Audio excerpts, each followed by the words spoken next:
World war to आज तक का दुनिया का सबसे भयानक युद्ध। तो चलो दोस्तों जानते हैं वर्ल्ड वॉर टू की हिस्ट्री।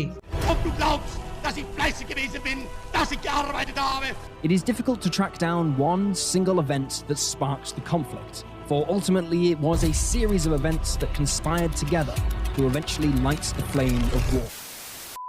1 सितंबर इतिहास में यह तारीख एक बड़े खून खराबे के लिए जानी जाती है। 1 सितंबर 1939 को द्वितीय विश्व युद्ध की शुरुआत हुई और करीब 6 साल तक चली। 1 सितंबर 1939 से 2 सितंबर 1945 तक चले इस महायुद्ध में 7 से 8 करोड़ लोग मारे गए। विश्व युद्ध के बाद आर्थिक व्यवस्था डगमगा गई। जो लोग युद्ध के बीच में थे वे भूख और महंगाई की सूली पर लटक रहे थे। तो चलिए दोस्तों जानते हैं कैसे शुरू हुआ द्वितीय विश्व युद्ध। 1 सितंबर 1939 को हिटलर के कहने पर जर्मनी ने पोलैंड पर कब्जा करने के लिए हमला कर दिया। इस हमले को देखकर ब्रिटेन और फ्रांस पोलैंड की मदद के लिए खड़े हो गए। इस तरह जर्मनी के साथ इटली और जापान देश और पोलैंड के साथ फ्रांस, ब्रिटेन, अमेरिका, सोवियत संघ और चीन आमने सामने खड़े हो गए और इस तरह जर्मनी और पोलैंड में शुरू हुआ युद्ध द्वितीय विश्व युद्ध में बदल गया। यह युद्ध भी पहले विश्व युद्ध की तरह दो देशों के बीच में शुरू हुआ